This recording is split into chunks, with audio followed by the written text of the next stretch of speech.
Hello students, welcome back to magnet brains. I am Adarsh Tiwari and हम कर रहे हैं सॉल्व सारे इंपॉर्टेंट क्वेश्चंस को अपनी बुक आर.डी. शर्मा के। तो इस सीरीज को कैसे फॉलो करना है आप जानते हैं कि पहले आपको देखने हैं शिवानी मैम के वीडियोस, जहां पर वो आपके लिए सारे एनसीईआरटी के कॉन्सेप्ट्स लेकर आती हैं एंड उसके सारे इंपॉर्टेंट क्वेश्चन सॉल्व करती हैं।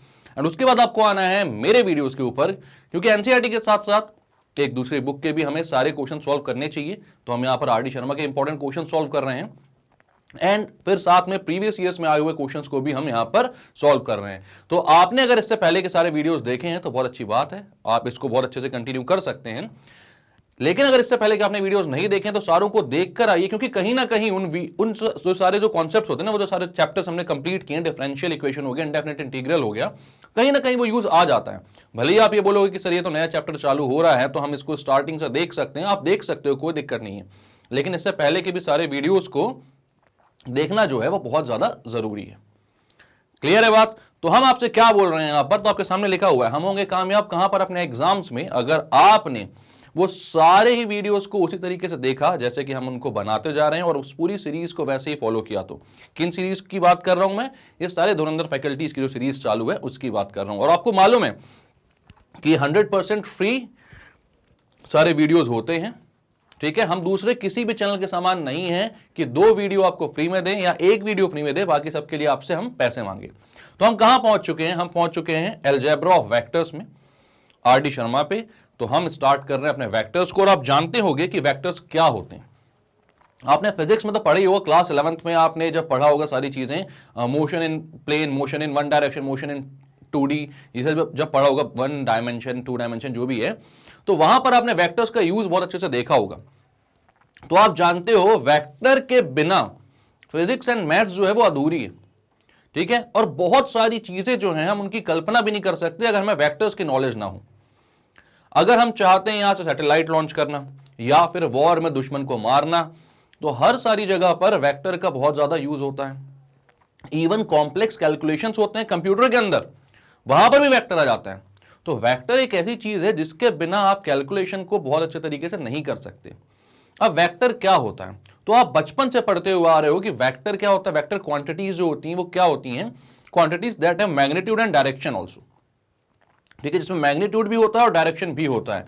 जस्ट लाइक मैग्नेट ब्रेन्स, यहां पर आपको एजुकेशन भी मिलता है और साथ में डायरेक्शन भी मिलता है, कि एजुकेशन के साथ साथ आपको डायरेक्शन, अप्रोच किसी भी चीज को करने की क्या होनी चाहिए। तो बिना डायरेक्शन के सिर्फ एजुकेशन का मतलब भी नहीं रह जाता ना, आपको पता नहीं चल पाएगा कि हमें किस डायरेक्शन में आगे बढ़ना है, ठीक है। तो वैसे ही वेक्टर होता है कि यहां पर मैग्नीट्यूड भी होता है और डायरेक्शन भी होता है।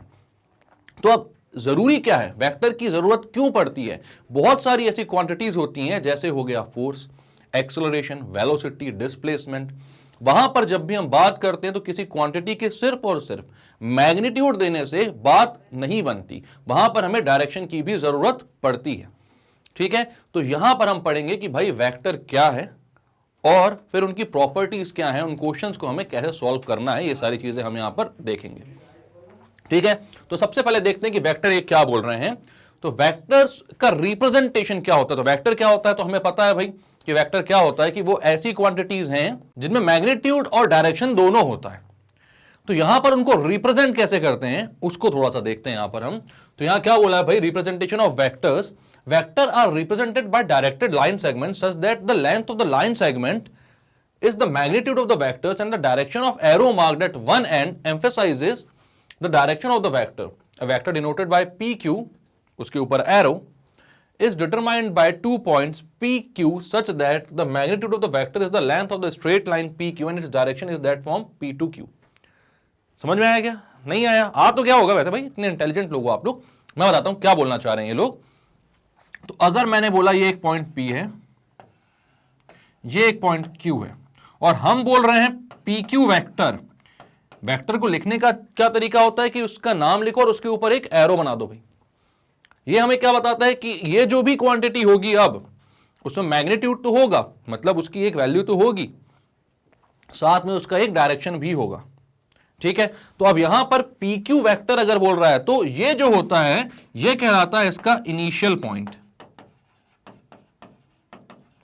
जो पहले लिखा हुआ है वो इनिशियल पॉइंट, और ये कहलाता है इसका टर्मिनल पॉइंट।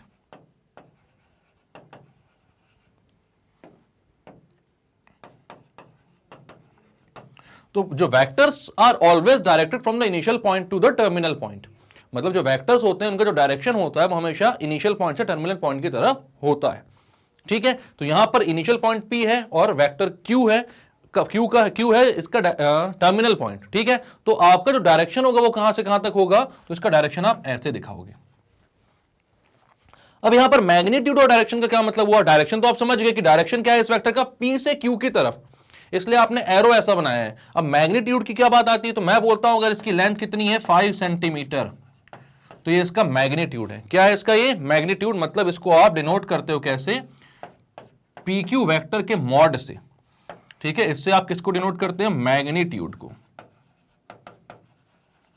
और यहां पर मैग्नीट्यूड कितना है 5 यूनिट्स बोल दो, सेंटीमीटर अब जो भी हो, सेंटीमीटर हो मीटर हो कुछ भी हो, 5 यूनिट्स मैंने बोल दिया, जो भी यूनिट होगी। अब तो PQ का जो मॉड होगा यानी कि उसका जो मैग्नीट्यूड होगा वो कितना होगा 5।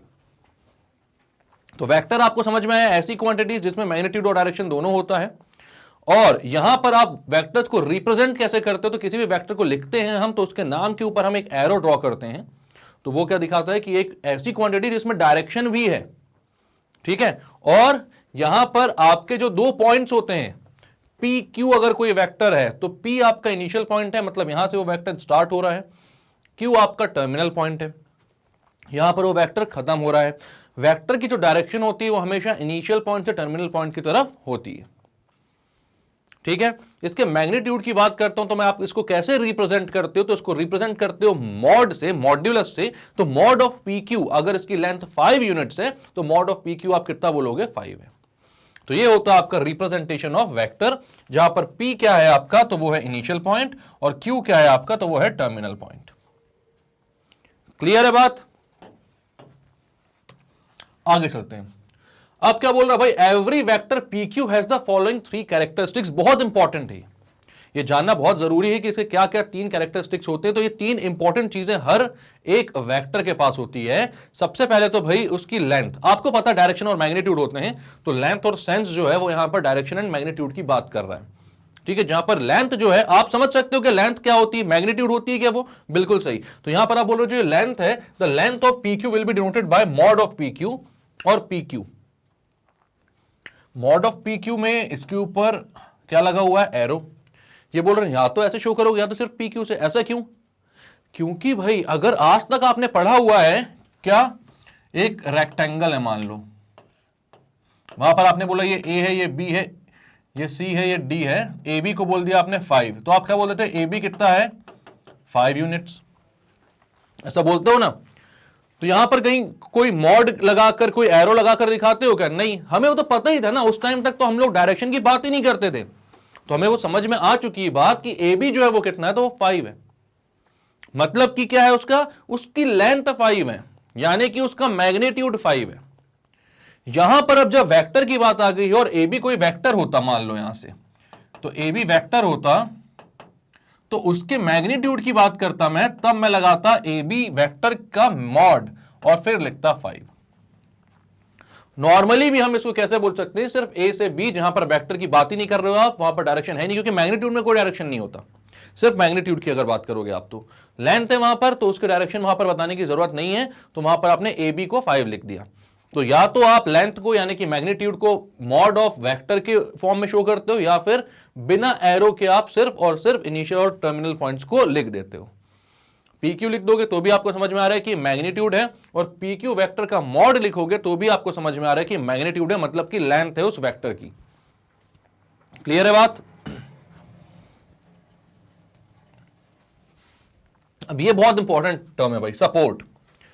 तो सपोर्ट क्या होता है, किसी भी वेक्टर का सपोर्ट क्या होता है, तो मैं अगर बोलता हूं यहां पर आपके पास ये वेक्टर है AB, A to B, ठीक है। अब ये वेक्टर जो है इसका एक मैग्नीट्यूड मैं दे रहा हूं, अगर मैग्नीट्यूड मैं दे रहा हूं तो मतलब कि फाइनाइट होगा, है ना। फाइनाइट होगा मतलब कि एक लाइन सेगमेंट को रिप्रेजेंट कर रहा होगा, एक डायरेक्टेड लाइन सेगमेंट बोल सकता हूं मैं वेक्टर को, कि वेक्टर क्या है, एक डायरेक्टेड लाइन सेगमेंट है।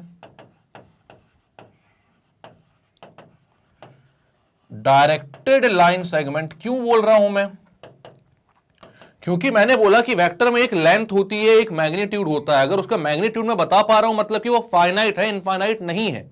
और फाइनाइट है मतलब कि एक लाइन और लाइन सेगमेंट में जो डिफरेंस होता था, बचपन से आप लोग पढ़ते हुए आ रहे होंगे, वो यही होता था कि लाइन सेगमेंट जो होता है वो फाइनाइट होता है, उसकी लेंथ, उसका मैग्नीट्यूड हम बता पाते हैं, और लाइन जो होता है वो दोनों साइड इनफाइनाइटली स्ट्रेच्ड होती है। पता है ये बात? तो यहां पर आप क्या बोलोगे कि एक डायरेक्टेड लाइन सेगमेंट वेक्टर होता है, तो सपोर्ट क्या होता है? तो सपोर्ट वो लाइन होती है जिस लाइन का पार्ट ये लाइन सेगमेंट होता है। ठीक है, तो ये जो लाइन जा रही है ना, इसके मतलब आप भले डायरेक्शन मत दिखाओ, बट ये जो लाइन जा रही है इनफाइनाइट तक, ये इसको कहलाती है सपोर्ट। आपको पता है हर लाइन सेगमेंट किसी लाइन से कटकर बना होता है, वेक्टर भी वैसे ही है। बस यहां पर डिफरेंस क्या जाता है कि इसमें डायरेक्शन भी होती है, इसलिए इसको डायरेक्टेड लाइन सेगमेंट भी बोल सकते हैं हम। तो यहां पर आपको पता है कि एक लाइन है बहुत बड़ी और उससे कट के एक वेक्टर बना है, तो ये जो लाइन है पूरी जिसका ये वेक्टर पार्ट है वो कहलाती है सपोर्ट।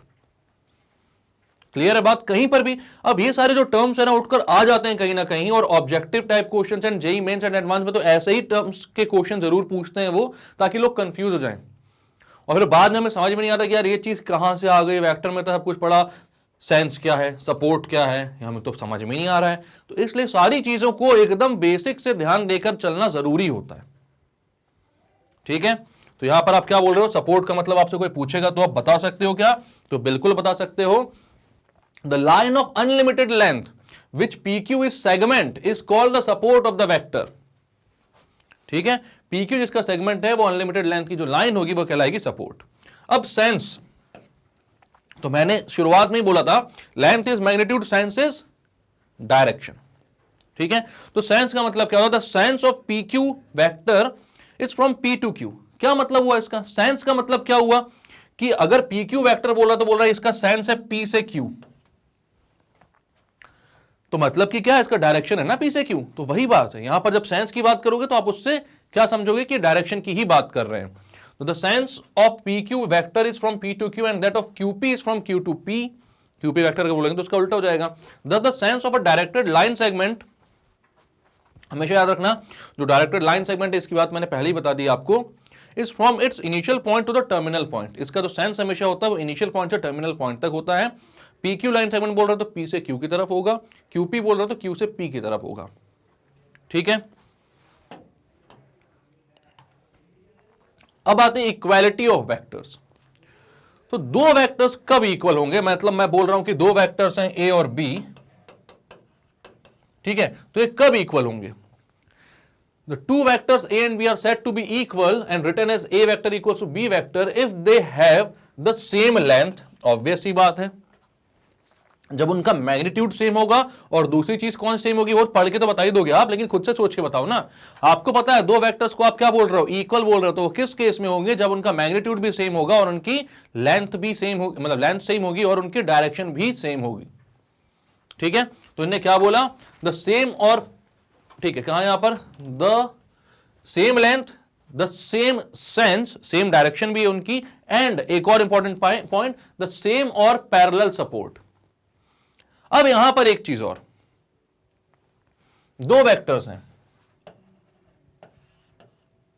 ये भाई वेक्टर AB, ठीक है, यहां पर एक और सपोर्ट बना है, ये एक सपोर्ट है, तो सपोर्ट बनाओ इसका ये और ये, मतलब कि जिन लाइन के पार्ट्स हैं वो कैसे हो? पैरेलल हो। और यहां पर इनके मैग्नीट्यूड इक्वल बनाने अपन को, तो अपन बोलेंगे कि AB एक वेक्टर है जिसको मैं प्यार से A वेक्टर बोलता हूं। याद रखना इनिशियल पॉइंट और टर्मिनल पॉइंट को हम कैपिटल लेटर से डिनोट कर रहे हैं यहां पर, और इसका पूरे वेक्टर का जो नाम है मैं A वेक्टर बोल सकता हूं, स्मॉल a वेक्टर। ठीक है, स्मॉल a वेक्टर जो है वो AB वेक्टर को रिप्रेजेंट कर रहा है यहां पर, और मैं दूसरा वेक्टर बोलता हूं ये भाई PQ वेक्टर, ठीक है, और इसको कौन रिप्रेजेंट करना है? B vector. ऐसे अपन बोल सकते हैं, इसमें कोई दिक्कत नहीं। ठीक है, और इसका जो सपोर्ट है वो भी क्या है? पैरेलल है भाई। मतलब है जिनके पार्ट हो या तो उनके सपोर्ट पैरेलल हो या दूसरा ऑप्शन क्या दिया हुआ है कि सेम सपोर्ट हो, यानी कि ये एक्चुअल में कोइंसिडेंट वेक्टर हो। कोइंसिडेंट वेक्टर मतलब कि जहां ए हो वहीं पी हो और जहां बी हो वहीं क्यू हो, सेम सपोर्ट के ये पार्ट हो, ठीक है, इनकी डायरेक्शन भी सेम हो और इनकी लेंथ भी सेम हो, ठीक, इनकी डायरेक्शन भी सेम हो, इनकी लेंथ भी सेम हो, they have the same length, the same और parallel support and the same sense. Same sense मतलब कि इनकी डायरेक्शन भी सेम हो, ठीक है, तो ये क्या कहलाते हैं, इक्वल वेक्टर्स। अब या तो ये कोइंसिडेंट वेक्टर बन सकते हैं अगर सेम सपोर्ट पर आ रहे हैं ये, या फिर ये हो सकता है कि इसी सपोर्ट पर एक वेक्टर ऐसा बन रहा है,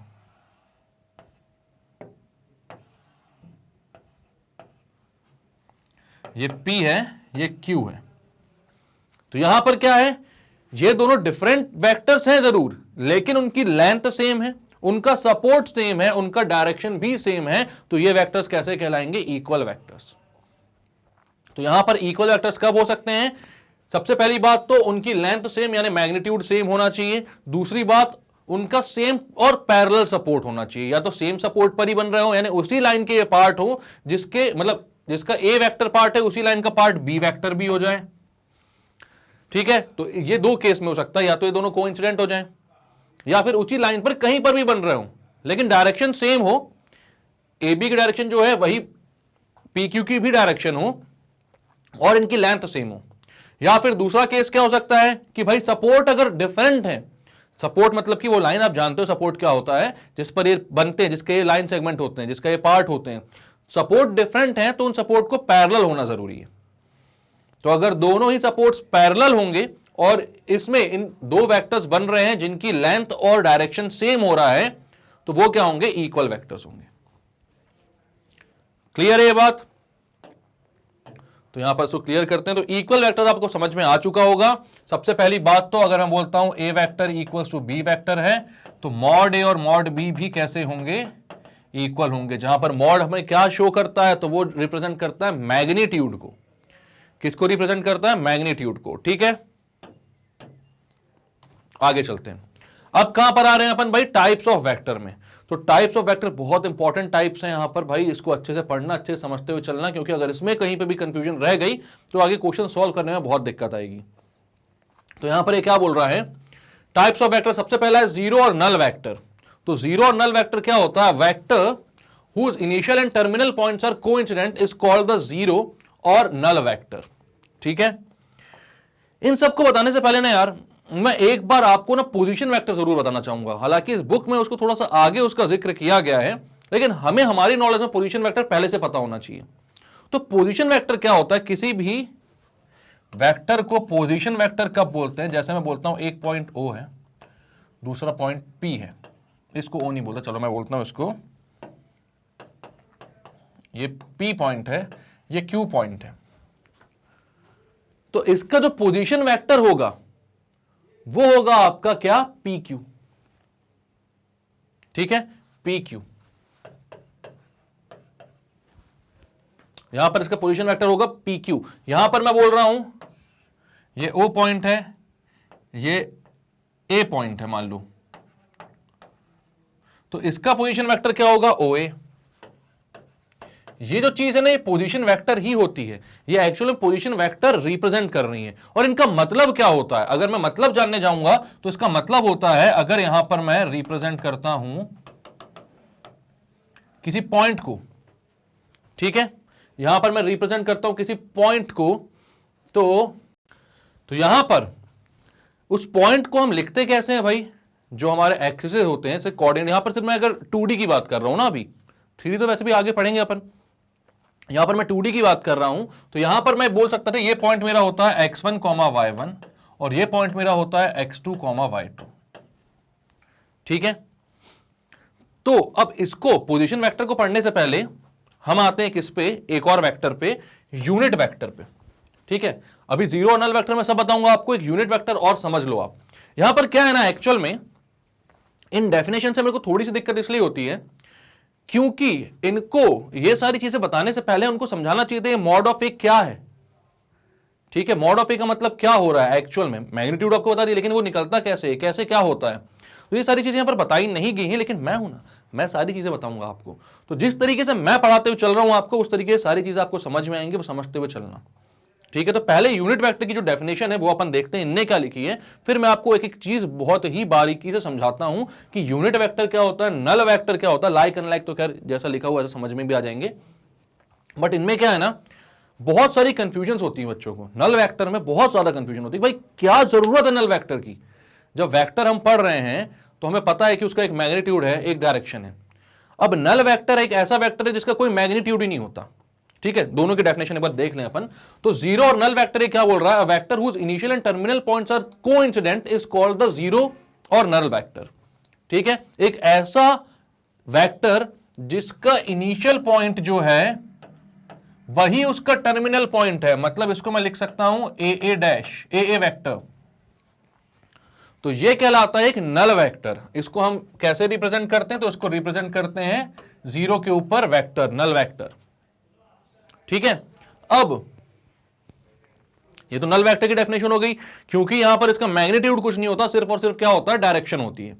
और दूसरी चीज क्या है, एक यूनिट वेक्टर। तो यूनिट वेक्टर ये क्या बोल रहे हैं, a vector whose modulus is unity is called a unit vector. एक ऐसा वेक्टर जिसका मॉड्यूलस जो होता है वो यूनिटी होती है, ठीक है, वो कहलाता है एक यूनिट वेक्टर। मतलब कि ए अगर एक वेक्टर है और आप बोलते हो मॉड ऑफ ए जो है वो 1 है, तो ए वेक्टर होता है एक यूनिट वेक्टर।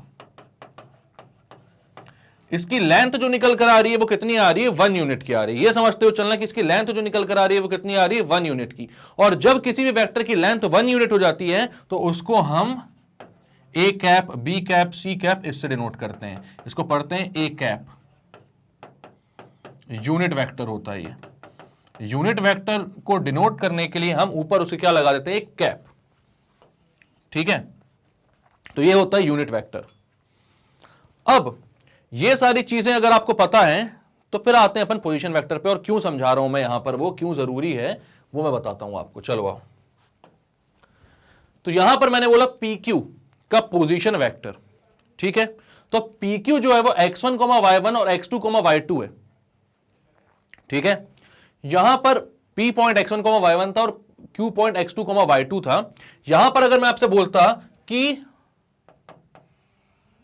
OP एक वेक्टर है, ठीक है, और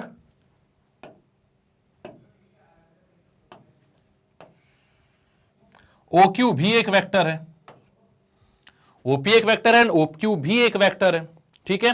तो पोजीशन वेक्टर PQ का एक्चुअल मीनिंग क्या होता है, पोजीशन वेक्टर PQ का एक्चुअल मीनिंग होता है vector OP, OQ minus vector OP,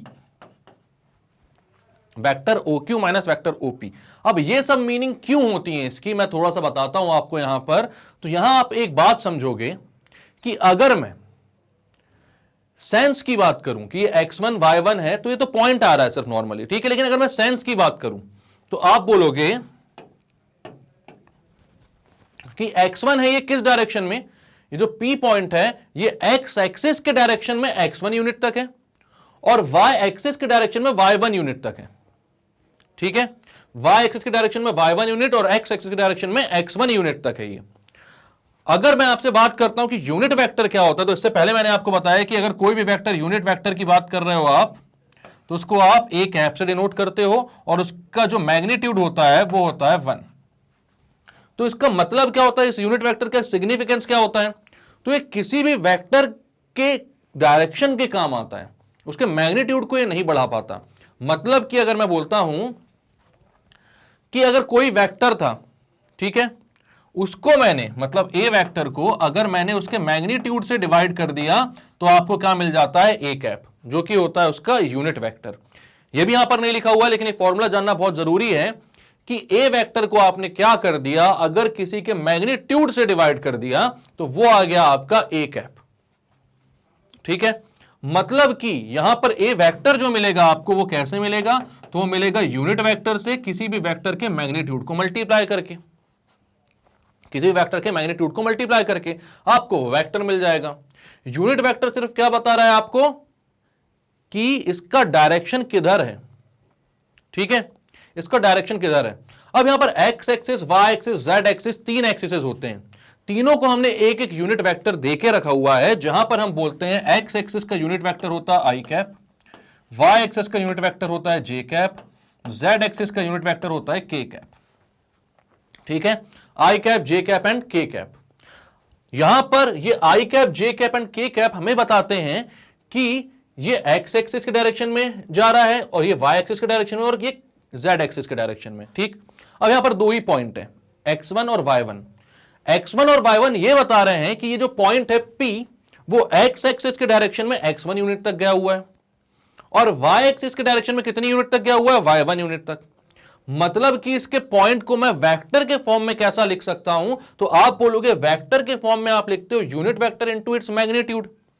यहां पर x एक्सिस का यूनिट वेक्टर कौन सा होता है, तो x एक्सिस का यूनिट वेक्टर होता है आई कैप, y एक्सिस का यूनिट वेक्टर होता है जे कैप। तो इस पॉइंट को मैं कैसे लिख सकता हूं, तो आप बोलोगे इस पॉइंट को आप लिख सकते हो x1 इंटू आई कैप और y1 इंटू जे कैप। सिमिलरली x2 y2, अब यहां पर ये जो पॉइंट है इसका मैग्नीट्यूड x एक्सिस में कहां तक गया हुआ है, x2 तक, और y एक्सिस में कहां तक गया हुआ है, y2 तक। भाई ठीक है, y एक्सिस में ये वाला पॉइंट है, इसका y2 यहां तक गया हुआ है, इसकी इतनी लेंथ है y एक्सिस में, और x एक्सिस में इसकी लेंथ है x2 तक। तो ये है इसका मैग्नीट्यूड दोनों एक्सिस में। लेकिन डायरेक्शन कैसे बताओगे आप, तो उसके लिए वेक्टर की जरूरत पड़ेगी। तो आप बोलोगे x2 कॉमा आई कैप कॉमा y2 कॉमा जे कैप जो है ये इसका क्या हो गया, मैग्नीट्यूड हो गया। मैग्नीट्यूड नहीं, ये क्या हो गया, इसका रिप्रेजेंटेशन एज अ वेक्टर हो गया। ठीक है, क्योंकि आपको पता है वेक्टर को आप कैसे दिखा सकते हो, तो आप दिखा सकते हो उसका मैग्नीट्यूड इनटू उसका डायरेक्शन, और डायरेक्शन के लिए आप क्या यूज करते हो, एक यूनिट वेक्टर। क्योंकि यूनिट वेक्टर क्या होता है, वेक्टर अपॉन इट्स मैग्नीट्यूड। तो यहां पर जो यूनिट वेक्टर तीनों एक्सिस के लिए देकर रखे हुए हैं वो है आई कैप, जे कैप एंड के कैप। मैं मान रहा हूं इस बात को कि भाई आगे चल के आपको आएंगी, वहां पर भी अपन अच्छे से पढ़ेंगे, लेकिन अभी भी ये सारी चीजें जानना जरूरी है, क्योंकि मेरे लिए सिर्फ खोखला खोखला ऊपर की डेफिनेशन जानकर चलना ना यार काफी नहीं होता। वो सारी चीजें जानो समझो जो उस टाइम पर डिफाइन करते हुए आपको जानने समझने की जरूरत है। वहां पर अगर आपसे कोई ये बोल रहा है कि यूनिट वेक्टर होता है ए अपॉन मॉड ऑफ ए, तो मॉड ऑफ ए क्या है, कैसे निकालोगे, कैसे पता चलेगा। हमें तो सिर्फ यहां पर तो हम इसी बात पर डिपेंड हो गए कि क्वेश्चन में दिया हुआ है कि भाई इस यूनिट वेक्टर की लेंथ, सॉरी इस वेक्टर की लेंथ 5 यूनिट्स है, तो मतलब इसका मैग्नीट्यूड 5 हो गया। लेकिन अगर लेंथ नहीं दी हुई तो कैसे निकालोगे। तो वो सारी चीजें पता कैसे चलेंगी, जब आपको इतना नॉलेज हो कम से कम। और ये बहुत भारी कोई भी चीज नहीं है, बहुत आसानी से आप समझ सकते हो कि अगर एक पॉइंट है x1, y1, तो इस पॉइंट के अगर मैं बात करूं कि x1 के डायरेक्शन में कितना मैग्नीट्यूड है, तो x1 है, तो डायरेक्शन किस साइड, x1 के साइड ना। अब x1 का डायरेक्शन हमें किससे पता चलेगा, तो आई कैप से, क्योंकि वो x एक्सिस को मिला हुआ उसका एक क्या है, यूनिट वेक्टर है। सिमिलरली y एक्सिस की तरफ डायरेक्शन कैसे पता चलेगा, तो चलेगा आपको j कैप से। तो आपने बोला x1 आई कैप y1 j कैप, ठीक है, ये हो गया आपका x1 y1 का वेक्टोरियल रिप्रेजेंटेशन। ठीक है, सिमिलरली x2 और y2 के लिए भी आपने बोला। अब यहां पर मैं बोल रहा था पोजीशन वेक्टर, तो पोजीशन वेक्टर PQ की जब आप बात करोगे तो आपको पता है कि जब भी आप इसकी लेंथ निकालने जाते हो, मान लो डायरेक्शन मतलब जो डिस्टेंस फॉर्मूला था अपना उससे लेंथ निकालने जाते, तो आप क्या करते हो, यहां पर PQ की लेंथ जब निकालने जाते हो तो आप निकालते हो क्या, under root x2 minus x1 का whole square plus y2 minus y1 का होल स्क्वायर। ठीक है, तो ऐसा क्यों निकालते हो, ये क्या होता है, x2 माइनस x1 और y2 माइनस y1 क्या होते हैं। तो आप अगर ध्यान दोगे तो आपको ये चीज समझ में आएगी कि यहां से अगर ये इसका डेरिवेशन आपने क्लास 10th में पढ़ा होगा, जब डिस्टेंस फॉर्मूला पढ़ते हैं, तो आपको ये बात समझ में आ रही होगी कि ये आता कैसे। तो ये आता कैसे, तो हम यहां से एक ट्राइंगल ड्रॉ करते हैं एंड देन हम देखते हैं कि ये जो हमारा PQ है ना, ये जो हाइपोटेनस है इसका, वो एक्चुअल में किसके किसके इक्वल आता है, तो वो भाई perpendicular square plus base square की इक्वल आता है।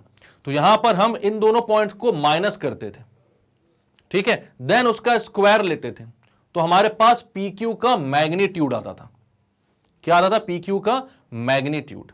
ठीक है, तो यहां पर मैं बोलता हूं कि अगर PQ का आपको मैग्नीट्यूड चाहिए, किसी भी वेक्टर का आपको मैग्नीट्यूड चाहिए है, और वेक्टर आपको बोला हुआ है कि वेक्टर क्या है भाई, ये है वेक्टर आपका 2i प्लस 3j और ये वेक्टर है आपका 3i माइनस 4j। तो आप क्या करोगे, तो आप बोलोगे भाई या 3i प्लस 4j ले लो, अभी तो बाकी बाद में करेंगे अपन लोग इसको। तो आप क्या करोगे, यहां पर ये p है ये q है, इसका मैग्नीट्यूड मैं पूछ रहा हूं अब आपसे, तो आप निकाल सकते हो क्या? तो आप बोलोगे हाँ, जैसा डिस्टेंस फॉर्मूला में करते थे हम x2 माइनस x1 का होल स्क्वायर और y2 माइनस y1 का होल स्क्वायर, तो वही करना है यहां पर भी। यहां पर ये जो चीज दी हुई है ये अपन को x दिया है, ये x1 और y1 दिए हैं, और ये जो चीज दी हुई है ये आपको x2 और y2 दिए हुए हैं। तो आपको क्या करना है, तो यहां पर इसका स्क्वायर निकालना है। तो x2 माइनस x1 का whole square plus y2 minus y1 का होल स्क्वायर। तो ये क्या आ जाएगा, ये आ जाएगा इसका मैग्नीट्यूड। कितना हो जाएगा, अंडर रूट ऑफ 3 माइनस 2 का स्क्वायर प्लस 4 माइनस 3 का स्क्वायर। तो ये आ गया अंडर रूट ऑफ 1 प्लस 1 यानी कि रूट 2, जिसका मैग्नीट्यूड आ गया। तो अब आपसे कोई पूछेगा कि इसका पोजीशन वेक्टर कैसे निकालोगे आप, तो आप निकाल पाओगे क्या? तो आप बोलोगे यार मैग्नीट्यूड तो निकल गया है, बट पीक्यू वेक्टर कैसे निकालेंगे हम? ठीक है, सॉरी पोजीशन वेक्टर नहीं, मैं क्या बोल रहा था, इसका यूनिट वेक्टर निकाल पाओगे? तो आप निकाल पाओगे क्या? तो आप बोलोगे मैग्नीट्यूड तो निकल गया है, लेकिन पीक्यू वेक्टर कैसे निकालेंगे? मतलब कि मैं क्या बोल रहा हूं, अगर आपसे बोला जाए पीक्यू कैप निकाल कर बताओ, पीक्यू कैप मतलब यूनिट वेक्टर ऑफ पीक्यू। अब यूनिट वेक्टर ऑफ पीक्यू निकालना है आपको, तो आपके पास पीक्यू वेक्टर होना चाहिए और अपॉन में मॉड ऑफ पीक्यू वेक्टर होना चाहिए, क्योंकि आपने यहां पर डेफिनेशन पढ़ी है ना कि यह वेक्टर क्या होता है, एक यूनिट वेक्टर क्या होता है, एक यूनिट वेक्टर होता है ऐसा वेक्टर जो कि क्या होता है, जिसकी यूनिट, जिसकी जो मैग्नीट्यूड होता है वो क्या होता है, ए कैप। जिसका जो मैग्नीट्यूड होता है वो क्या होता है, यूनिटी। क्या बोल रहा हूं मैं भी, इसका जो मैग्नीट्यूड होता है वो क्या होता है, यूनिटी, और उसको डिनोट किससे करते हैं, ए कैप से।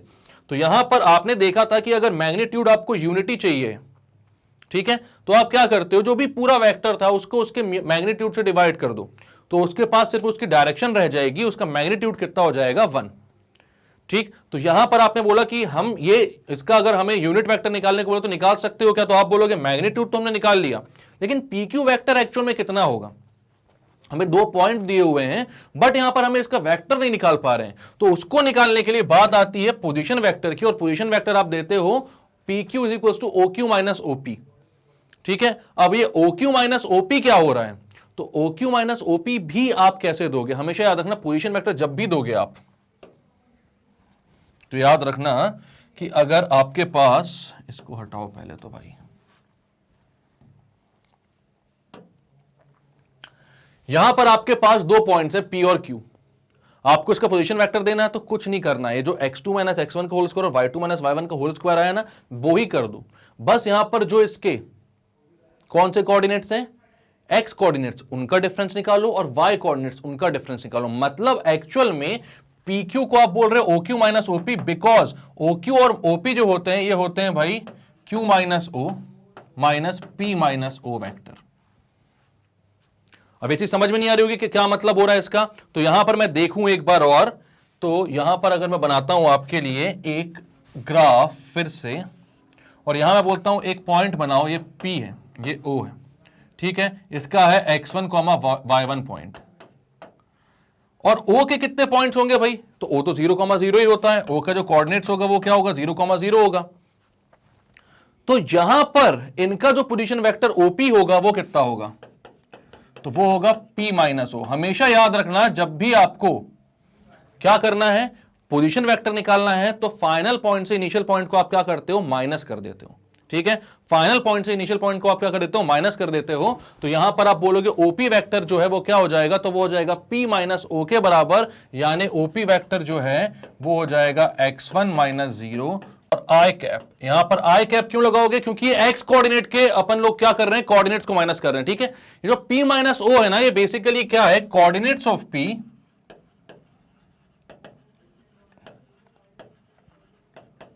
Minus coordinates of O। कभी भी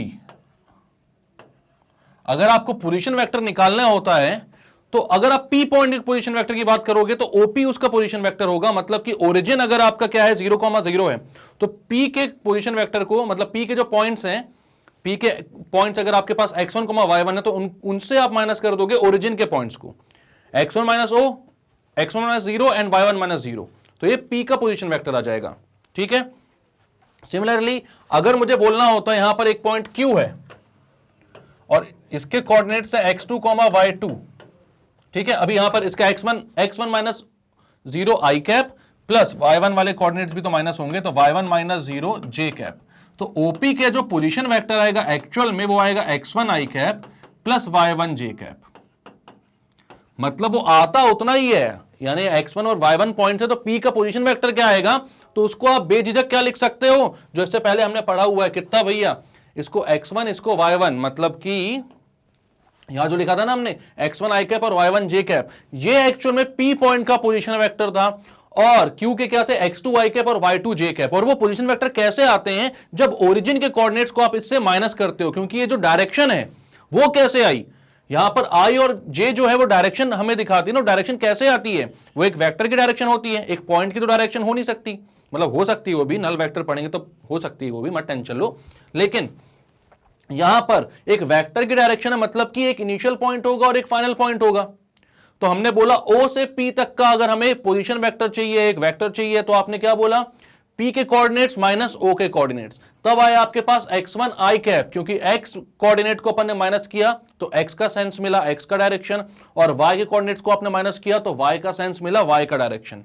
ठीक है, सिमिलरली Q पर गए आप और Q पर देखा कि आपको Q पॉइंट का पोजीशन वेक्टर क्या मिलेगा, तो आपको बेसिकली निकालना OQ रहेगा, क्योंकि पोजीशन वेक्टर है तो एक इनिशियल पॉइंट एक फाइनल पॉइंट होना चाहिए। तो आपने बोला OQ, यानी कि Q के x के कोऑर्डिनेट्स में जो भी डिफरेंस आएगा और Q के y कोऑर्डिनेट्स में जो भी डिफरेंस आएगा ओरिजिन के साथ। तो x2 माइनस 0 और y2 minus 0, x2 minus 0 i cap और y2 माइनस 0 j कैप। तो ये कितना है, x2, y2।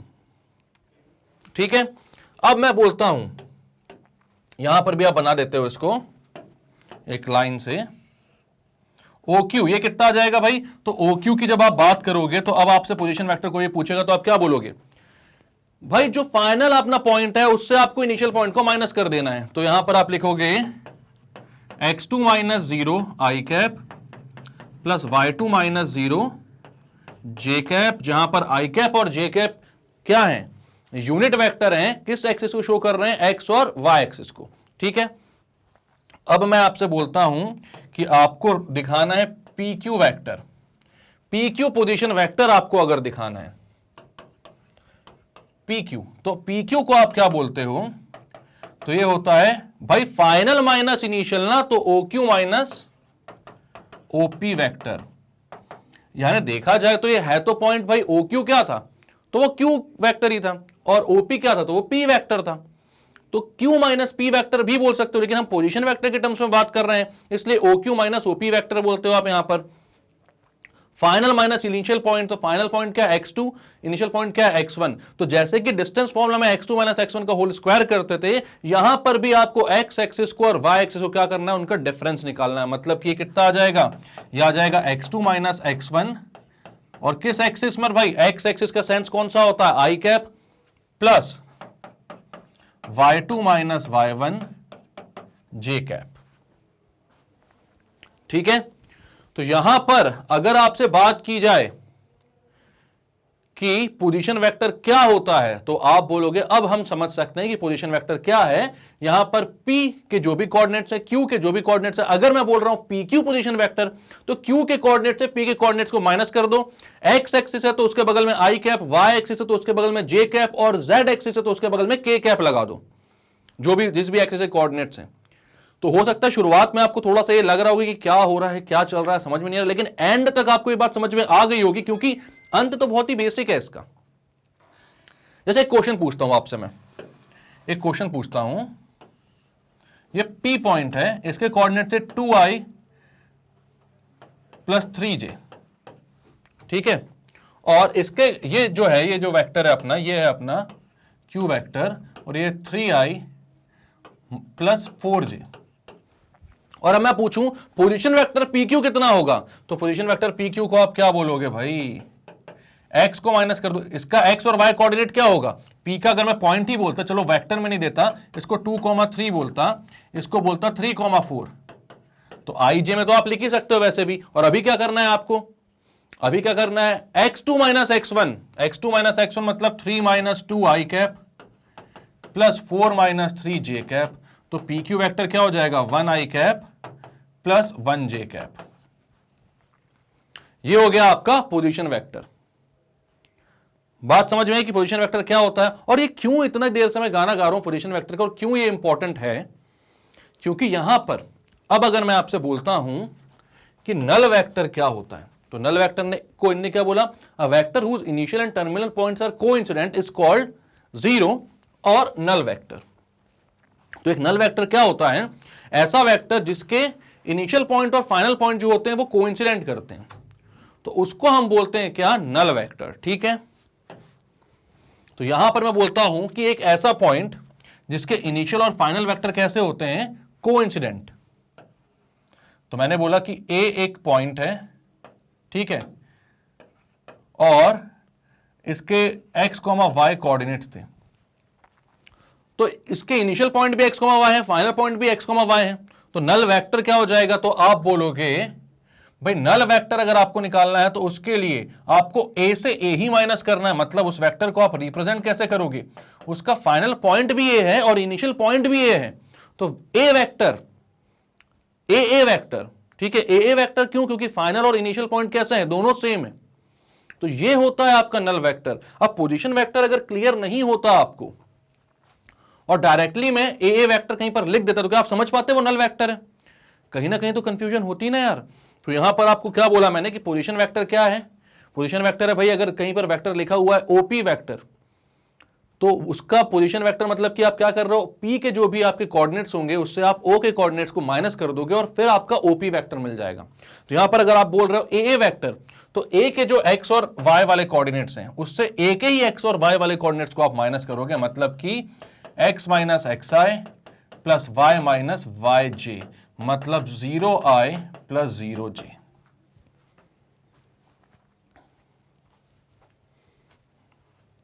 क्लियर है ये बात, 0i प्लस 0j।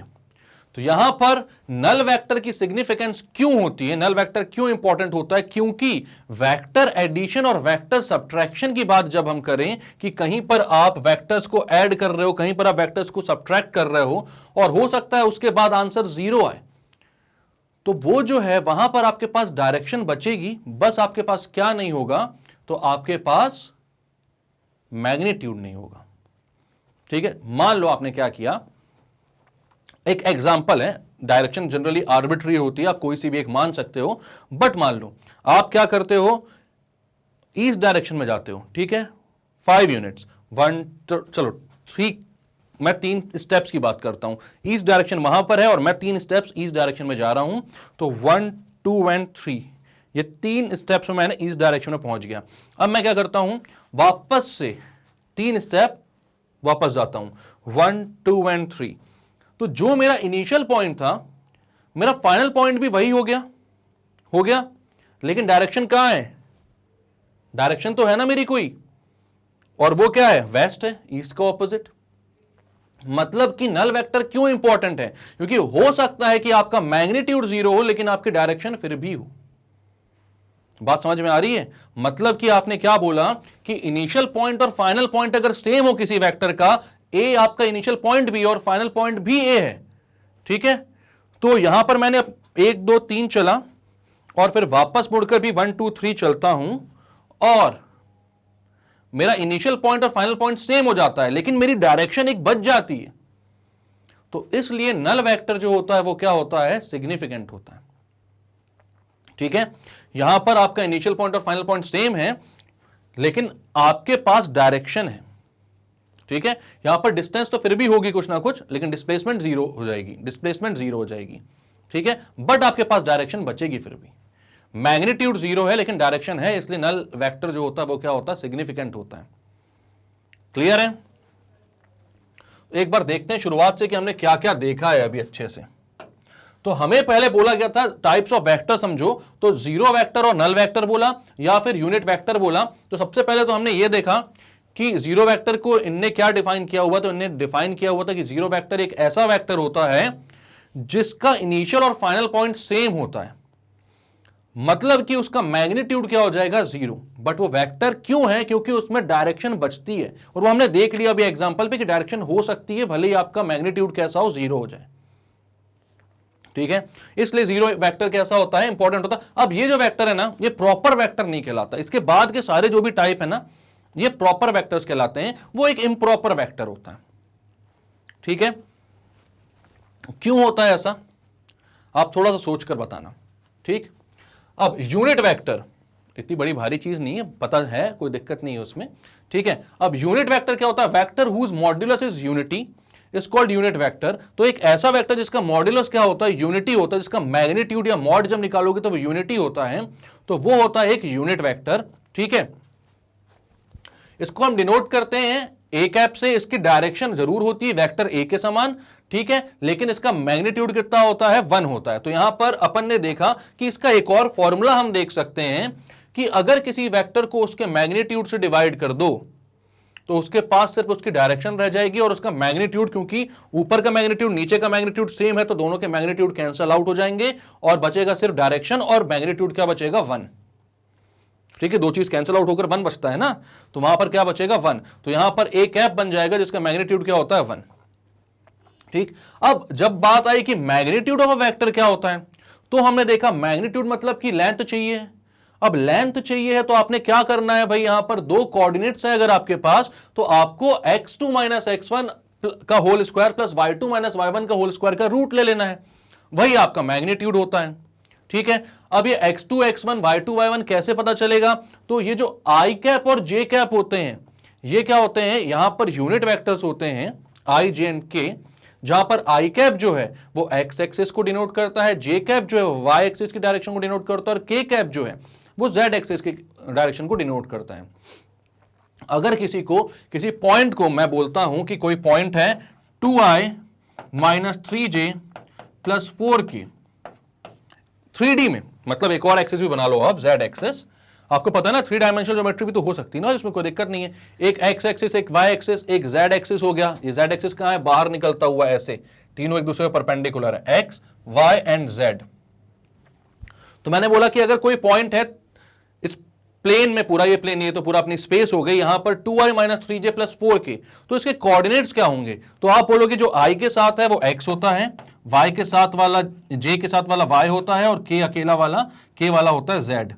तो ये इसके पॉइंट्स हो जाएंगे x y z, मतलब 2 माइनस 3 और 4। तो i j k जो होते हैं वो यूनिट वेक्टर्स होते हैं, जो कि सिर्फ और सिर्फ हमें सेंस देने का काम करते हैं कि x एक्सिस पर किस डायरेक्शन, x एक्सिस की डायरेक्शन में कौन कितना है, ये y एक्सिस की डायरेक्शन में कितना है, और z एक्सिस की डायरेक्शन में कितना है। ठीक है, अब इसका जब मैग्नीट्यूड निकालने आते हैं हम, तो x2 माइनस x1 का whole square plus y2 minus y1 का whole square plus z2 minus z1 का होल स्क्वायर करते हैं। ठीक, i और j और k से हमें इसके x, y और z कोऑर्डिनेट्स पता चल जाते हैं। अब लेकिन अगर पॉइंट आपका कुछ इस तरीके से होता, ऐसा नहीं, ऐसा, अगर सिर्फ एक ही पॉइंट होता x1, y1, और मैं बोलता कि आपको भाई इसका मैग्नीट्यूड निकालना है ओपी वेक्टर का, क्योंकि x1, y1 है, तो फिर क्या बनेगा आपके पास? ओपी वेक्टर तो बन रहा होगा एक। तो ओपी वेक्टर का मैग्नीट्यूड आपको निकालना, तो आप कैसे निकालते? तो यहां पर दूसरा वाला तो 0 हो जाता। ठीक है, मतलब कि मैं क्या बोल रहा हूं एक्चुअल में आपको मैं बोलता हूं कि कोई वेक्टर p है और इसको मैं बोल रहा हूं 3i plus 4j, 3i cap plus 4j cap, ये वेक्टर क्या है आपका? p है। तो इसका एक्चुअल में मतलब क्या हो रहा है यार? p वेक्टर को अगर मैं 3i प्लस 4j बोल रहा हूं, 3i cap plus 4j cap, तो इसका मतलब क्या हो रहा है? तो आप बोलोगे सर समझ में आ रही है साफ साफ बात कि i मतलब कि x एक्सिस और j मतलब कि y एक्सिस, मतलब कि जो पॉइंट है जहां पर p वेक्टर पहुंच रहा है, इसका जो टर्मिनल पॉइंट है वो कहां पर है? अगर सिर्फ p लिखा हुआ है तो एक्चुअल में याद रखना, अगर सिर्फ p वेक्टर लिखा हुआ है तो इसका मतलब होता है OP वेक्टर, जहां पर इसका इनिशियल पॉइंट आप हमेशा क्या कंसीडर करोगे? ओरिजिन को, क्योंकि हमें पता है कि वेक्टर को अगर आपको डिफाइन करना तो उसका इनिशियल पॉइंट भी होना चाहिए और फाइनल पॉइंट भी होना चाहिए। तो अगर सिर्फ और सिर्फ p वेक्टर लिखा हुआ है तो इसका इनिशियल पॉइंट आप किसको कंसीडर करोगे? o वेक्टर को, o पॉइंट को। तो OP वेक्टर हो जाएगा आपका पूरा का पूरा p वेक्टर। ठीक है, अब यहां पर आप बोलोगे कि इसका मतलब क्या हो रहा है? तो इसका मतलब यह हो रहा है कि x एक्सिस पर चल रहा है 3 तक एंड y एक्सिस पर चल रहा है 4 तक। मतलब यहां बन रहा है आपका P पॉइंट और इसके कोऑर्डिनेट्स क्या हैं 3,4। तो अगर मैं बोलूंगा मॉड ऑफ P कितना है, मॉड ऑफ P अकेला अगर ऐसा लिखा होता है मॉड ऑफ P, तो इसका मतलब होता है मॉड ऑफ OP। मतलब हमें खुद समझ जाना है। अब ये सारी चीजें मैं आपको क्यों बता रहा हूं, क्योंकि बेसिक्स तो आप सारे पढ़ चुके होंगे एनसीईआरटी के, जो भी आपको शिवानी मैम ने पढ़ाए हैं, बट ना ये जो सारी चीजें ना इसको लेकर बड़े होते तक ना बहुत सारी कंफ्यूजन होती है कि P वेक्टर का मॉड कैसे है। यहां पर इनिशियल और फाइनल पॉइंट तो मुझे समझ में नहीं आ रहा है, तो हम कैसे क्या लेंगे भाई, कैसे हम इसका मैग्नीट्यूड निकाल सकते हैं, कैसे इसको वेक्टर मान सकते हैं। तो हमें यहां पर समझना है कि P वेक्टर अगर 3i + 4j बोल रहा हूं, इसका मतलब है कि OP वेक्टर है, जहां पर इसका इनिशियल पॉइंट कौन सा लेंगे आप, ओरिजिन। ठीक है, तो अब इसका मॉड कितना लोगे आप, तो इसका मॉड आप लोगे भाई, मॉड ऑफ P कितना हो जाएगा, √3 - 0 का स्क्वायर, बिकॉज इनिशियल पॉइंट 0 है, इन दोनों पॉइंट के बीच की डिस्टेंस ही तो इसका मॉड है। लेंथ जो आती है वो डिस्टेंस ही तो होती है ना भाई, यहां से यहां तक की जो लेंथ होगी भाई, तो इसका मैग्नीट्यूड होगा। तो आपने बोला √3 - 0 का स्क्वायर प्लस 4 - 0 का स्क्वायर, यानी कि √9 + 16 यानी कि 5। तो ये तो ठीक है, ये आ गया। बस इसका मतलब क्या है, मैं क्यों बता रहा हूं ये, क्योंकि अगर कहीं पर लिखा हो P vector equals to xi + yj, तो मॉड ऑफ P कितना हो जाएगा, तो वो हो जाएगा √(x² + y²। √(x² + y²। यहां पर भी 3² + 4² तो लिख सकता था ना मैं इसको, दूसरा तो वैसे भी पॉइंट 0 ही था। तो कोई भी पॉइंट हो यहां पर, अगर आपको P वेक्टर निकालना है, उसका x कोऑर्डिनेट 3 है और y कोऑर्डिनेट 4 है, तो आप 3² + 4² करोगे, वरना x और y की कोई भी वैल्यू हो, आप आराम से आप वेक्टर के मॉड को निकाल सकते हो। क्लियर है? तो ये है उसका मैग्नीट्यूड। कैसे यूनिट वेक्टर निकालोगे आप, तो यूनिट वेक्टर भी निकाल सकते हो। आप कैसे निकाल सकते हो, अगर मैं बोलता कि ये जो P वेक्टर है इसका यूनिट वेक्टर निकाल कर बताओ, तो आप बोलते P वेक्टर का यूनिट वेक्टर निकालना है, तो यूनिट वेक्टर ऑफ P मतलब P कैप जो होगा वो होगा vector of P upon mod of P vector. तो वेक्टर P मतलब कि 3i + 4j upon mod of P vector, तो मॉड ऑफ P कितना आया था 5, तो ये हो जाएगा P कैप। तो याद रखना कि आप यूनिट वेक्टर कैसे निकाल सकते हो किसी भी वेक्टर से। तो आपको पता है कि यूनिट वेक्टर निकालना है तो क्या करना है, उस वेक्टर को उसके मैग्नीट्यूड से डिवाइड कर दो तो यूनिट वेक्टर आ जाएगा। तो आई होप अब आपको null vector and position vector clear होगा और साथ में यूनिट वेक्टर भी क्लियर हुआ होगा। नहीं हुआ है तो कमेंट सेक्शन में प्लीज बताना। अब यहां पर मैं क्या सोच कर चलता हूं ना, हमेशा जब भी मैं ये वीडियोस बनाता हूं, कि काफी सारे बेसिक कॉन्सेप्ट्स आपने शिवानी मैम की वीडियो से सीख लिए हैं। तो यहां पर मैंने जो भी चीज बताई है, इसको जानने के लिए आपके पास इससे पहले के क्या होने चाहिए, पॉइंट्स होने चाहिए शिवानी मैम के। ठीक है, तो यहां पर ये सारी चीजें आई होप आपको समझ में आई हैं। नहीं आई है तो प्लीज बताना, मैं कमेंट सेक्शन में बताना, मैं एक बेसिक से पूरा वीडियो बना दूंगा। ठीक है, तो यहां पर आपके पास पोजीशन वेक्टर क्लियर है, नल वेक्टर क्लियर है एंड यूनिट वेक्टर क्लियर है। अब सिर्फ और सिर्फ मैं इनकी डेफिनेशन बताकर आगे चले जाता ना तो मुझे चैन नहीं मिलता, इसलिए मुझे शुरुआत से बताने में थोड़ा सा संतुष्टि मिलती है कि जीरो वेक्टर और नल वेक्टर क्या है, उसके सेंस क्यों है, और यूनिट वेक्टर क्या होता है, उसका मैग्नीट्यूड किसी भी वेक्टर का हम कैसे निकालते हैं। ठीक है, अब आगे चलते हैं, थोड़ा सा और पढ़ते हैं। लाइक एंड अनलाइक वेक्टर्स बोला यहां पर, तो वेक्टर्स कौन से लाइक होते हैं और कौन से अनलाइक होते हैं। तो vectors are said to be like when they have the same sense of direction and unlike when they have the opposite direction. मतलब कि दो वेक्टर्स अगर मैं बना रहा हूं, ये ए है ये बी है, भले ही दोनों का मैग्नीट्यूड कैसा भी हो बट डायरेक्शन सेम है अगर, तो ये लाइक वेक्टर्स हैं, और ये अगर सी वेक्टर है तो ये अनलाइक वेक्टर है, क्योंकि दोनों इसकी डायरेक्शन दोनों के ऑपोजिट है। ठीक है, तो लाइक वेक्टर्स क्या है, जब इनकी डायरेक्शन सेम है, और अगर डायरेक्शन सेम नहीं है तो एक ऐसे वेक्टर्स हैं अनलाइक वेक्टर्स हैं। ठीक, कोलिनियर और पैरेलल वेक्टर्स ये तो आप जानते हो। ठीक है, कोलिनियर और पैरेलल वेक्टर कब होते हैं, जब उनका सपोर्ट सेम हो या फिर पैरेलल हो। वेक्टर्स को इक्वल होने के लिए भी इसी चीज की जरूरत होती है कि उनका जो सपोर्ट होता है, सपोर्ट मतलब कि जिस लाइन के वो पार्ट हैं वो सेम हो या फिर पैरेलल हो। तो यहां पर भी बात सेम है कि अगर वेक्टर जो है किसी भी जिस भी सपोर्ट के वो पार्ट हैं वो दोनों सेम सपोर्ट हैं, अगर एक ही दो वेक्टर्स के सपोर्ट सेम हैं तो भी वो कोलिनियर या पैरेलल कहलाएंगे, और अगर दोनों का सपोर्ट पैरेलल है तो भी वो कोलिनियर और पैरेलल कहलाएंगे। मतलब आपको मैं क्या बोल रहा हूं कि अगर ये आपका एक सपोर्ट है, ठीक है, एक वेक्टर है वेक्टर ए और दूसरा वेक्टर है वेक्टर बी और एक तीसरा सपोर्ट भी है आपका, ये सपोर्ट भी है जो कि पैरेलल है उसके, ठीक है, दूसरे सपोर्ट के, और यहां पर वेक्टर है सी, तो आप बोलोगे ए बी एंड सी जो है ये तीनों ही वेक्टर्स पैरेलल हैं एक दूसरे से, मतलब ए और बी भी पैरेलल कहलाएंगे, बी और सी और ए और सी भी पैरेलल कहलाएंगे, ठीक है, और ये तीनों कोलिनियर भी कहला सकते हैं। तो इनको आप पैरेलल भी बोलते हो या फिर कोलिनियर भी बोलते हो। याद रखना वेक्टर्स में हमेशा इस बात में कंफ्यूजन होती है कि क्या कोलिनियर हमेशा पैरेलल होते हैं? हाँ, जिसको आप कोलिनियर वेक्टर बोल रहे हो वही आपका पैरेलल वेक्टर भी होता है वेक्टर के केसेस में, ठीक है। तो यहां पर ये साफ साफ लिखा हुआ है कोलिनियर और पैरेलल वेक्टर, मतलब कि वो सेम ही चीजों को दो अलग अलग टर्म से बुला रहे हैं, ठीक। वेक्टर का अगर सेम सपोर्ट हो या फिर पैरेलल सपोर्ट हो तो वो कहलाते हैं कोलिनियर या फिर पैरेलल वेक्टर्स, ठीक है। तो ये सपोर्ट अपन ने बनाया, ए और बी दोनों उसी सपोर्ट में आ रहे थे तो ये भी कोलिनियर या फिर पैरेलल कहलाए। सी जो है वो एक पैरेलल सपोर्ट पर आ रहा था तो वो भी कोलिनियर या फिर पैरेलल वेक्टर कहलाया, ठीक है। आगे चलते हैं। अब एक को इनिशियल वेक्टर, तो ये तो सुनकर ही समझ में आ रहा है, ऐसे वेक्टर जिनका इनिशियल पॉइंट सेम हो, ठीक है, इनिशियल पॉइंट सेम हो। याद रखना को इनिशियल वेक्टर क्या होते हैं? ऐसे वेक्टर जिनका इनिशियल पॉइंट सेम होता है वो कहलाते हैं को इनिशियल वेक्टर।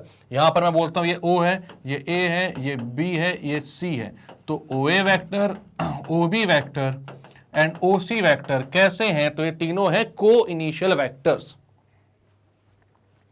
ठीक है। अब को टर्मिनल वेक्टर होगा इसके बाद,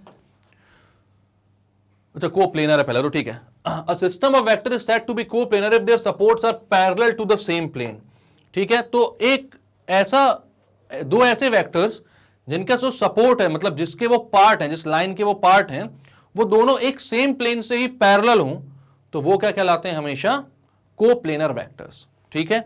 हमेशा वो क्या कहलाते हैं? कोप्लेनर वेक्टर्स, जब उनका जो सपोर्ट होता है वो किसी एक प्लेन से कैसा होता है? पैरेलल होता है। और दो वेक्टर्स हमेशा कोप्लेनर होते हैं, ये बात हमेशा याद रखना, ठीक है। तो आप यहां पर एक चीज लिख लेना, two vectors are always coplanar, two vectors are always coplanar. तीन वेक्टर्स होंगे तो उनके लिए आप ऐसी बात नहीं कर सकते, लेकिन अगर कोई दो वेक्टर है तो हमेशा कैसे होते हैं? कोप्लेनर होते ही। तो ये पॉइंट आप नोट कर लेना। और एक कोप्लेनर की डेफिनेशन क्या होती है कि दो ऐसे वेक्टर्स जिनका जो सपोर्ट होता है, सपोर्ट मतलब कि वो लाइन जिसके वो पार्ट हैं वो एक किसी प्लेन के कैसे होते हैं? पैरेलल, किसी सेम प्लेन के पैरेलल हो तो वो क्या कहलाते हैं? कोप्लेनर वेक्टर्स, ठीक है। तो इसको आप याद करके चलो, लिख कर चलो। इसके बाद आती है को टर्मिनल वेक्टर्स। तो को टर्मिनल वेक्टर्स क्या होते हैं? एक ऐसे वेक्टर्स जिनका टर्मिनल पॉइंट सेम हो, इनिशियल पॉइंट उनका कुछ भी हो उससे फर्क नहीं पड़ता, ठीक है। ये ए है, ये बी है, ये सी है, ये डी है, तो A B, C B and D B तीनों क्या है? को टर्मिनल वेक्टर।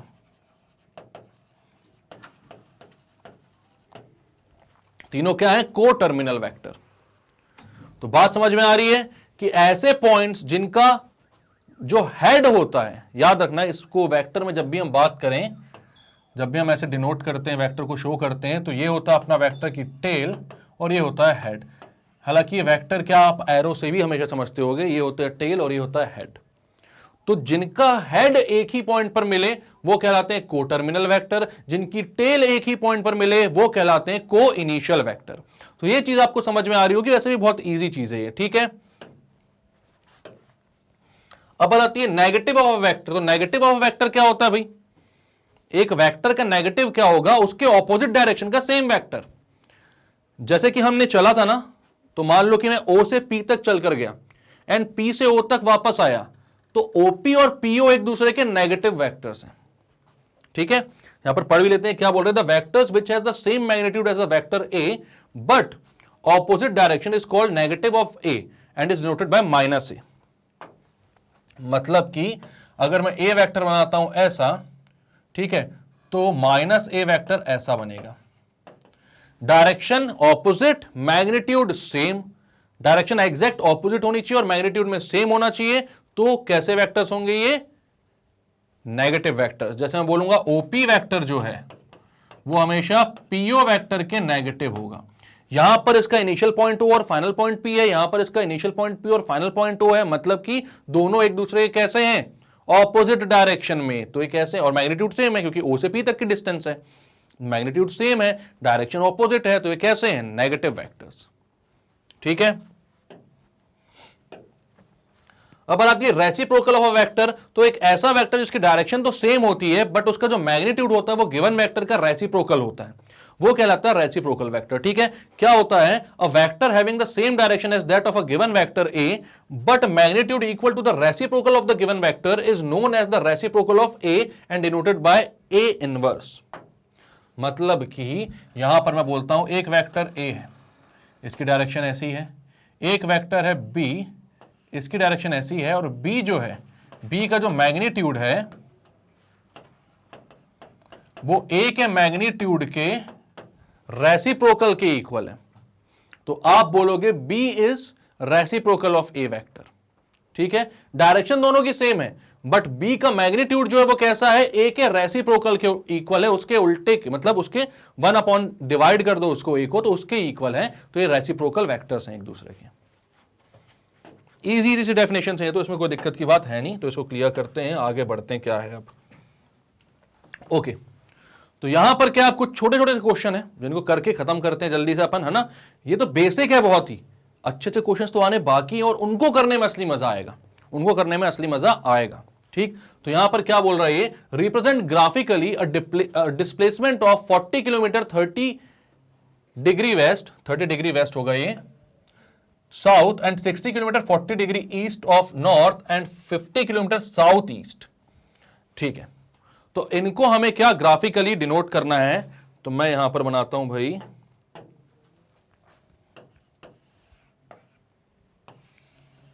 ये ईस्ट है, ये वेस्ट है, ये नॉर्थ है, ये साउथ है। ठीक है। तो अब हमें क्या बनाना है? सबसे पहले displacement of 40 kilometre 30 degree west of south. तो 30 डिग्री वेस्ट ऑफ साउथ, तो साउथ ये, साउथ के वेस्ट में 30 डिग्री चलना है अपन को। ठीक है भाई, तो 30 डिग्री वेस्ट ऑफ साउथ चलते हैं, ये 30 डिग्री चले हम, और यहां पर कितने यूनिट की डिस्प्लेसमेंट बनानी? 40 यूनिट की, तो 40 को थोड़ा सा छोटा बनाते हैं, ये है 40 यूनिट की डिस्प्लेसमेंट। ठीक है। 30 डिग्री वेस्ट ऑफ साउथ, ये है आपकी 40 यूनिट की डिस्प्लेसमेंट। इसके बाद क्या बोल रहा? 60 kilometre 40 degree east of north, 40 degree east of north, north के ईस्ट में, तो नॉर्थ का ईस्ट ये रहा, वहां पर 60 किलोमीटर चलना है और 40 डिग्री ईस्ट, मतलब ये हो गया आपका 60 यूनिट्स और ये हो गई आपकी 40 डिग्री। तो 40 डिग्री आप चले कहां पर? ईस्ट ऑफ नॉर्थ, और 60 यूनिट चले भाई आप, 60 किलोमीटर है ना, अच्छा ठीक है, तो किलोमीटर लिखो ना, यूनिट क्यों लिख रहा हूं मैं, किलोमीटर गिवन तो है आपको। इसके बाद क्या है? 50 किलोमीटर साउथ ईस्ट, तो साउथ ईस्ट कहां है भाई? साउथ ईस्ट ये है, और साउथ ईस्ट मतलब कि एग्जैक्ट 45 डिग्री का एंगल दोनों ही तरफ से, और ये कितना चलना है? तो 50 किलोमीटर चलना है। तो ये सारे हैं, और इसको थोड़ा सा छोटा बनाओ क्योंकि 50 शुड बी लेस देन 60। तो ये रिप्रेजेंटेशन होगा आपका इस क्वेश्चन। तो भाई आंसर आ चुका है, देख लिया आपने, बना लो, इसको दोबारा देखने की जरूरत भी नहीं, इतना आसान क्वेश्चन है ये। ठीक है। कैन इसको करते हैं क्लियर, अपन आगे चलते हैं। ओके, तो नेक्स्ट क्वेश्चन क्या बोल रहा है? In figure which of the vectors are collinear, equal and co initial. तो ये तो बहुत ही सड़े से क्वेश्चन है भाई, 2 मिनट में बता सकते हो आप क्या, कि कौन सा वेक्टर जो है वो कोलिनियर है, कौन से इक्वल है और कौन से को इनिशियल है। अब इस एक्सरसाइज में ना, जो ये एक एक्सरसाइज है आरडी की, जैसे मैक्सिमम क्वेश्चन जो है वो एनसीईआरटी टाइप के ही हैं, एनसीईआरटी के ही हैं, टाइप क्या बोल रहा हूं मैं। तो एनसीईआरटी के वीडियोस वैसे भी मैम ने बनाए हुए हैं, तो उनको आपने देखे होंगे, तो मैं वो क्वेश्चन जनरली लूंगा जो एनसीईआरटी में नहीं है, उस टाइप के, मतलब उस टाइप के तो हैं ही आपके पास, लेकिन फिर भी कुछ क्वेश्चन डिस्कस करना है, इसलिए यहां पर हम कर लेते हैं इसको डिस्कस। तो यहां पर क्या बोल रहा है? कौन से वेक्टर्स कोलिनियर हैं। अब कोलिनियर वेक्टर का मतलब क्या होता है? या तो वो वेक्टर्स पैरेलल हो, या फिर उनका सेम सपोर्ट हो और वो सेम डायरेक्शन में हो। तो कौन कौन से वेक्टर यहां पर आपको कोलिनियर दिख रहे हैं? तो आप बोलोगे भाई ए एंड सी, दोनों वेक्टर्स पैरेलल दिख रहे हैं आपको, तो ए एंड सी आपके कोलिनियर वेक्टर्स हैं। ठीक है, अब यहां पर क्या बोल रहा है वो, इक्वल वेक्टर कौन से हैं? इक्वल वेक्टर कौन से हैं? तो इक्वल वेक्टर बेसिकली देखा जाए तो यहां पर कोई से भी नहीं दिख रहे होंगे आपको, लेकिन यहां पर क्या दिया हुआ है, ये जो डिस्टेंस है 1 यूनिट की है, तो ये 1 यूनिट हो गया, इसका भी ये 1 यूनिट हो गया, एंड इसका ना यहां पर एक और कुछ मार्क होना चाहिए था, तो ये इसको आप 1 यूनिट बोलते और इसको भी आप 1 यूनिट बोलते, तो आप बोलते ए एंड सी जो है वो दोनों कितने यूनिट के? 2 यूनिट्स के हैं। तो ए एंड सी जो है वो इक्वल वेक्टर है, क्योंकि इनके डायरेक्शन सेम है, वो सेम या फिर पैरेलल सपोर्ट पे हैं। ठीक है, दोनों लाइंस पैरेलल भी हैं, या तो कोलिनियर बोलो या तो पैरेलल बोलो, और दोनों के मैग्नीट्यूड भी इक्वल हैं, तीनों चीजें इक्वल हैं। तो आप बोल रहे हो भाई कि ए एंड सी जो है वो कैसे हैं? Equal vectors. ठीक है, कोलिनियर के लिए क्या बोलोगे आप? तो आप बोलोगे दे हैव पैरेलल सपोर्ट,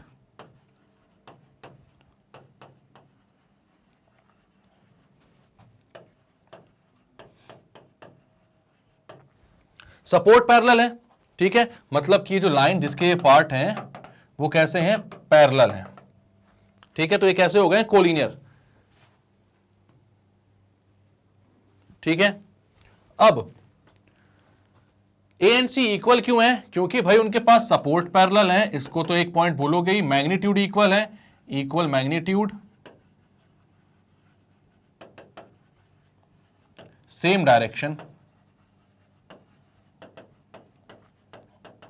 तीनों चीजें हैं, तो क्या ये दोनों इक्वल वेक्टर हैं। ठीक है, अब याद रखना बुक में भी थोड़ी सी प्रिंटिंग मिस्टेक है यहां पर, कि ए और सी को अगर इक्वल बताना है तो वहां पर ये 2 यूनिट होने चाहिए थे, ऐसे एक और डैश बना हुआ दिखना चाहिए था, बट वो थोड़ा सा दिखेगा नहीं शायद, तो यहां पर आप बना लेना और इन दोनों को आप इक्वल वेक्टर फिर बोलना, उसके पहले तो फिर वरना कोई भी इक्वल नहीं होगा। ठीक, इसके बाद क्या बोल रहा है? को इनिशियल। तो को इनिशियल मतलब कि जिनका इनिशियल पॉइंट सेम हो, तो इनिशियल पॉइंट सेम किसका हो रहा? तो यहां पर देखो भाई, इस पॉइंट को मैं अगर इनिशियल बोलूं तो ये बी वेक्टर है, ये डी वेक्टर है और ये सी वेक्टर है। बी, डी और सी तीनों एक ही जगह से स्टार्ट हो रहे हैं, तो आप बोलोगे B, D and C have same initial point, इसलिए वो कैसे हैं? को इनिशियल, दे हैव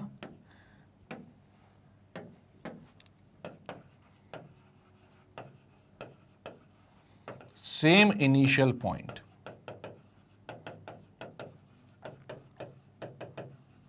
इसलिए क्या है आपके? को इनिशियल वेक्टर्स। ठीक है, क्लियर करते हैं, इजी क्वेश्चन है बहुत, तो दोबारा देखने की जरूरत है नहीं। अब ये एक क्वेश्चन है, यही शायद एनसीईआरटी में ना दिया हो, बाकी तो सारे आपको मिल ही जाएंगे।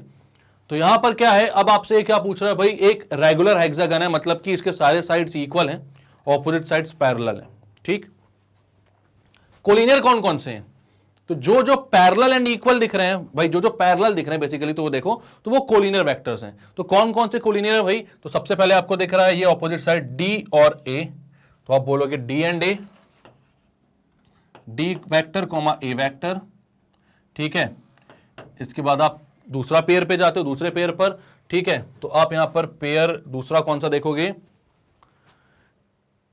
ये एक्स वेक्टर, ये जेड वेक्टर, ये बी वेक्टर, तीनों के डायरेक्शन सेम है, तीनों पैरेलल हैं, तो आप बोलोगे X, Z and B, X vector, Z vector and B vector, ये दूसरा पेयर हो गया। और तीसरे पेयर पर जाते हो तो ये दिख रहा है भाई वाई एंड सी, ये भी पैरेलल हैं, तो ये हो गए आपके वाई एंड सी वेक्टर। तो ये पेयर है, 3 पेयर है भाई, कौन कौन से? डी और ए पैरेलल हैं यानी कि कोलिनियर है, वाई और सी पैरेलल है यानी कि कोलिनियर है, और एक्स, जेड एंड बी, ये जो डायगोनल जुड़ रहा है ना बीच का, ये भी तो पैरेलल होगा एक्स और बी के साथ, तो ये भी कैसा है? कोलिनियर सॉरी कोलिनियर वेक्टर है। अब इक्वल वेक्टर कौन से हैं? तो भाई इक्वल भी यही सारे ऑपोजिट वेक्टर्स होंगे, बस इसमें जो जेड है ना इसको हटा दो, क्योंकि ये थोड़ा सा बड़ा है, डायगोनल है, ये इक्वल नहीं है। एक्स और बी इक्वल है, ए और डी इक्वल है, और वाई और सी इक्वल है। ठीक है, तो ये इक्वल वेक्टर्स हो जाएंगे, तो आप बोलोगे डी एंड ए का एक पेयर, एक्स एंड बी का एक पेयर, जेड इसमें से इक्वल नहीं है, वो थोड़ा सा बड़ा है मैग्नीट्यूड में, डायरेक्शन तो उसकी भी सेम है, एंड वाई एंड सी का एक पेयर। तो यहां पर हमें यह समझ में आ जा रहा है भाई कि जरूरी नहीं है कि कोलिनियर वेक्टर इक्वल भी हो। ठीक है, ये कोलिनियर जरूर थे, लेकिन जेड जो है उसका मैग्नीट्यूड ज्यादा है, तो वो इक्वल वेक्टर की कैटेगरी में नहीं आ सकता। बाकी तो रेगुलर हेक्सागन है, इसलिए बाकी सारे साइड्स का मैग्नीट्यूड सेम है और इनकी डायरेक्शन भी सेम है भाई, ऑपोजिट साइड्स की, एक्स और बी की, ए और डी की, वाई और सी की। ठीक है, तो ये पेयर बन गए। को इनिशियल वेक्टर, तो ऐसे वेक्टर्स जिनका इनिशियल पॉइंट सेम आ रहा है। चलो देखते हैं अपन ना, हर पॉइंट पर जाकर टेस्ट करते हैं।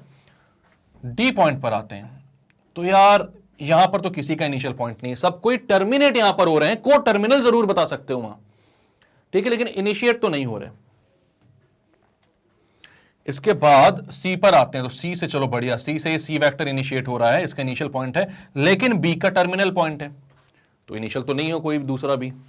बी पर आते हैं, तो यहां पर आप देखोगे ये जो बी वेक्टर है इसका इनिशियल पॉइंट है ये, ठीक है बिल्कुल सही, लेकिन ए का टर्मिनल पॉइंट है, यानी इनिशियल वेक्टर तो नहीं है ये भी, को इनिशियल दोनों। ठीक है, ए पर आते हैं, यहां से ए वेक्टर इनिशिएट हो रहा है, बहुत बढ़िया, यहां से जेड वेक्टर भी इनिशिएट हो रहा है, बहुत ही अच्छे यार, और यहां से ये वाई वेक्टर भी इनिशिएट हो रहा है, बहुत बढ़िया। मतलब कि ए जो है वहां पर तीन वेक्टर इनिशिएट हो रहे हैं, कौन कौन से, वाई, ए एंड जेड, तो ये तीनों कैसे हैं, को इनिशियल वेक्टर। और लास्ट पॉइंट अपना एफ बचा है, उसको भी देखते हैं। एफ पर एक्स इनिशिएट हो रहा है बट वाई टर्मिनेट हो रहा है, तो ये को इनिशियल नहीं है, तो सिर्फ एक ही को इनिशियल पॉइंट है यहां पर, और शायद तक बुक में इसका आंसर गलत दिया हुआ है, तो आप लोग ध्यान देना कि यहां पर इनिशियल वेक्टर सिर्फ एक ही है, और वो कौन सा है, ए, पॉइंट एक है, और वो वेक्टर्स कौन से हैं, वाई, जेड एंड ए। ठीक है, तो आप बोलोगे Y vector, Z vector and A vector, ये है को इनिशियल वेक्टर, जो कि इनिशियल पॉइंट ए से स्टार्ट हो रहे हैं। ठीक है, इसके बाद collinear but not equal, collinear but not equal, तो आपको पता है कि इक्वल वेक्टर्स कौन कौन से हैं, D A X B Y C, हमें पता है कि जो भी इक्वल वेक्टर होते हैं उनको कोलिनियर होना भी बहुत जरूरी होता है। ठीक है, तो हर इक्वल वेक्टर कोलिनियर होता है, लेकिन हर कोलिनियर वेक्टर इक्वल नहीं होता।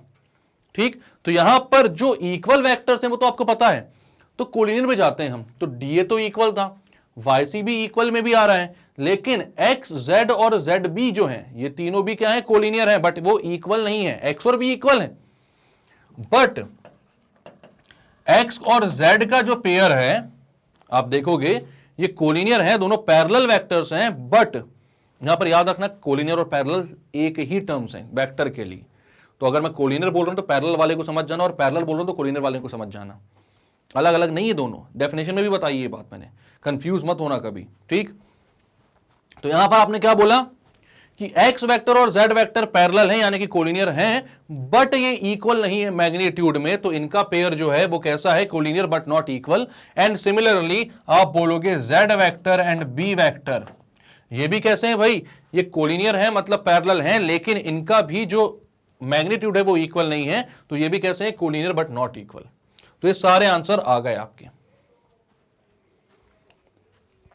तो इजी है क्वेश्चन, लिख लो एक बार, अच्छे से देख लो। अब यहां पर एक क्वेश्चन असाइनमेंट है आपका, कमेंट सेक्शन में मुझे आंसर जरूर बताना कि अगर मैं इसका फिफ्थ पार्ट बोलता को टर्मिनल वेक्टर्स,